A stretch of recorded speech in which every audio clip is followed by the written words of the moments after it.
was in New Zealand in 1987 when it hit we had a situation over there where you had David Longy and you had Roger Douglas, and David Longy and Roger Douglas were the wizards, and they called deregulation Rogernomics.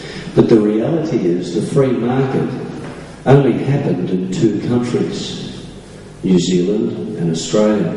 New Zealand is at the stage now where it has something like $172 billion in foreign deficit and no income producing assets whatsoever. They have food halls for people to line up that can't afford to buy food. The dole's being cut. All the housing is the people that used to get what they call state houses over there. It all got deregulated into the free marketplace. So the unfortunate people that didn't have jobs and were genuinely in need, all of a sudden their rent went from $30 a week to the usual commercial value, which was about $150 a week, but their payments were cut.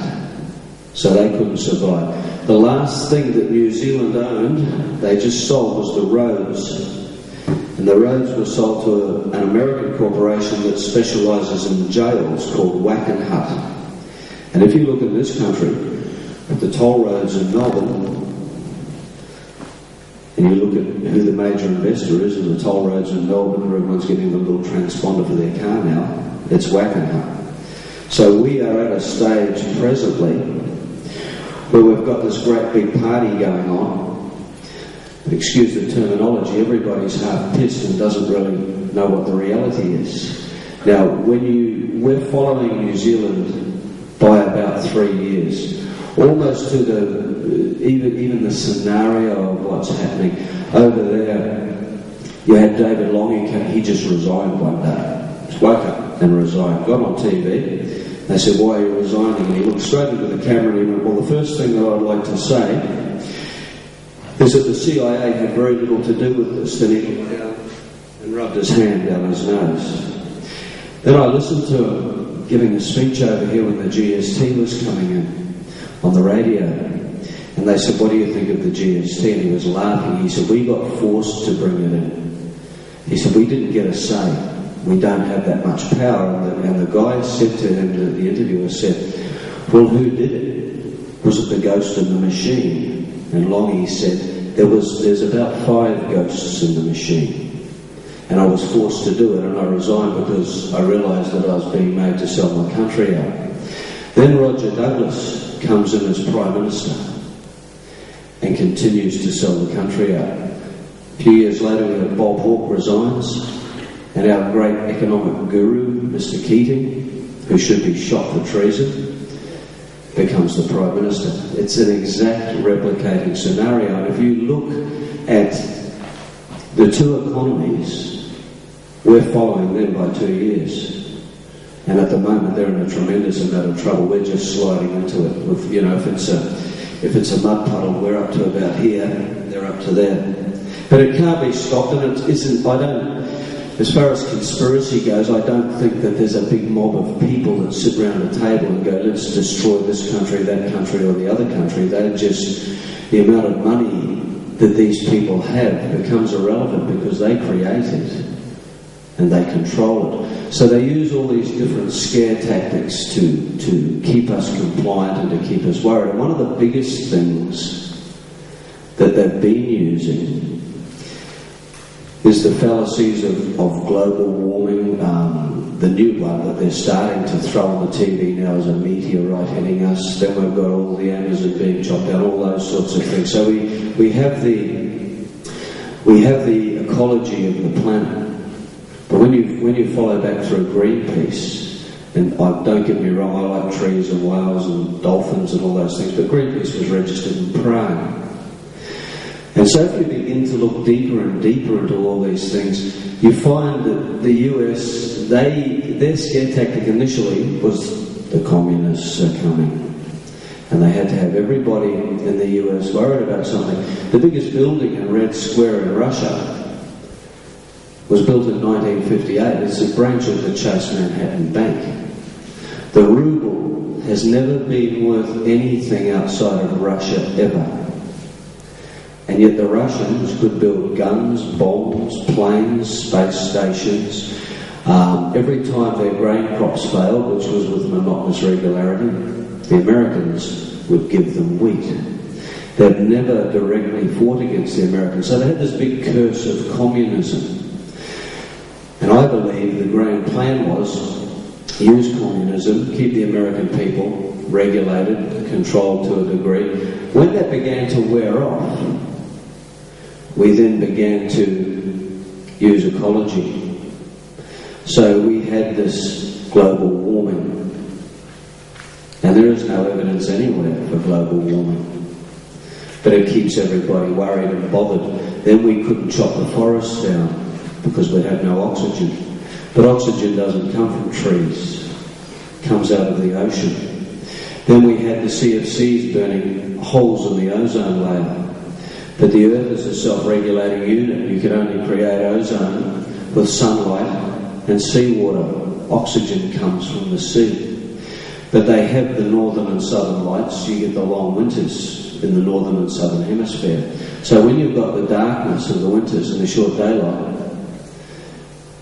the ozone hole opens up because you've got no oxygen and no ozone being created.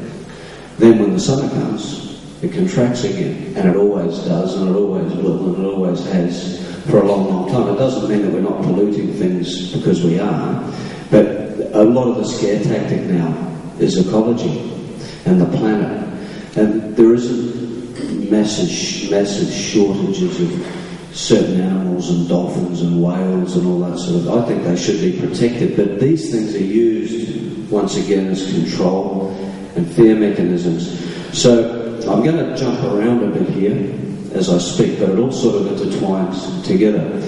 The next thing they did was they decided that they needed to get the economies boosted along again, and they needed to give the people something to follow. So they took this man called Saddam Hussein, and they trained him up, and they armed him to the teeth.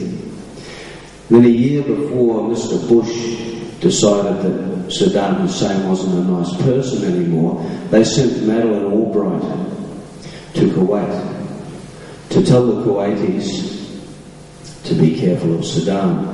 They also built barracks, portable barracks for 10,000 airmen in Saudi Arabia at the same time. 3 weeks before the war started, they sent Madeleine Albright to tell Saddam Hussein that they specifically had no interest in Kuwait anymore. They basically gave him an open ticket to move in. What had happened in 1958 when the oil was discovered in the Middle East, they went over there and they said, well, you lot have got all this oil, but you're not very bright, so we'll pay you 10% in cash, and we'll give you the other 90%. We'll put it into 40-year time bonds.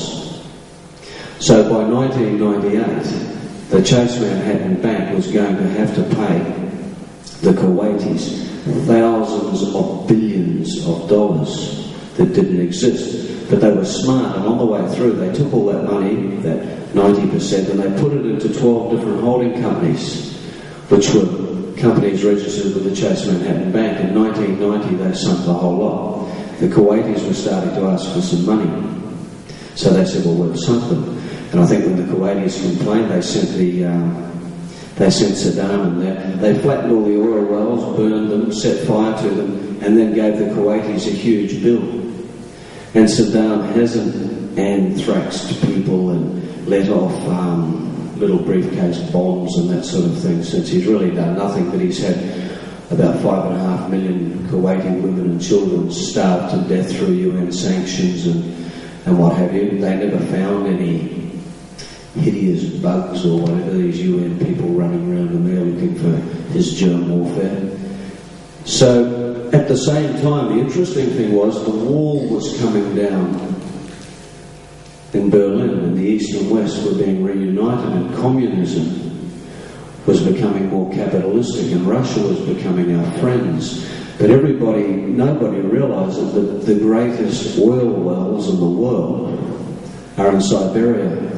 So they flattened the Kuwaitis, didn't pay them the money they owed them, gave them a giant bill, and started pumping oil out of Russia. Now they've taken to the Afghanis because they need to run a big pipeline through.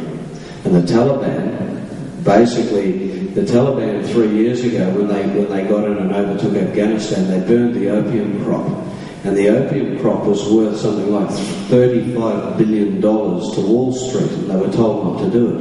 And they said, well, we're religious people and we don't want heroin addicts running about the planet, even if they're not our people. So they burned it, and they were warned not to. And now they're copping their penance. And I think that the strange thing is, every time that we've had a Bush in power, we've had a war. And you can see him rattling his sabre again now. I was watching old Saddam I saw the late news last night after I got back from doing a talk, and he's up there trying to make peace, and they're sending envoys and things, but we're coming close to another big bash-up in the Middle East, which I don't think is going to affect us down here in as much as being attacked and going to war, but it's going to affect us economically. So a lot of things are beginning to erode away, but we're very blessed to be down here because we're out of the mainstream, if you will. I wouldn't particularly like to be living up in Europe at the moment, but I would say, and I don't profess to be psychic or anything, I think common sense shows that within the next 18 months we're going to get some significant changes. Toshiba have now invented the tiny little chip that's a 300th of the thickness of a human hair, which they can shoot into a person. They're looking at ways, I firmly believe now, to destroy cash and basically collapse the economies and start again. And when they do that, the banks, of course, will come along as our great rescuers, but plastic cards won't be any good anymore because people lose them and they can be replicated in Hong Kong. And so you take this tiny little chip here and everything will be okay. And I think we're moving very, very closely to that point. But they're going to have to pull the economies down first to do it. And they began that when they went from paper money to plastic money, and it was very convenient that they forgot to put a promise to pay the bearer on the new money. And there's nothing there. You take out a $5, $10, $20, $100 note, whatever, there's no promise at all. But there's also no gold left in the Reserve Bank. There's no gold left in Fort Knox. And we get Mr. Costello on television about 18 months ago saying we have to dump our gold reserves because gold really doesn't have a commercial value, it only has emotional value. So what he should have done was tell the truth and say we're in so much bloody debt we've got to give the World Bank and the IMF all our fine gold. And the World Bank and the IMF now have 80% of the world's gold. The stock markets are getting all shaky, and the only thing going up in value is exactly what we've been told is valueless, which is, guess what? Hunks of the stuff. So if you're fortunate enough to have a lot of dough, money in the bank, and not lots of debt like most of us, go and turn it into gold, but get the real stuff, not gold certificates, because they don't have a promise on them either. So I think we're going to find that you're going to see that the economy just continues to retract, and the lies will keep coming over the TV, everything's fine and wonderful and the debt's manageable. Our debt now is chomping up about 34% of our gross national product. That's what this country has to pay now, just in interest on the debt. And we don't own anything anymore that enables us to create the money. But the money's got to a point where it's not real. As I said before, it's the Pacific peso. We're looking at a global situation happening here. So be very wary about that. But as far as we're being told given a lot of misinformation, and it isn't all bad, and it's really we have to have change, and I think there are some big changes coming, but unfortunately you don't get great change without great destruction happening first. And whether there's forces out there that are good or bad, and the powers that be, they're aware of this, but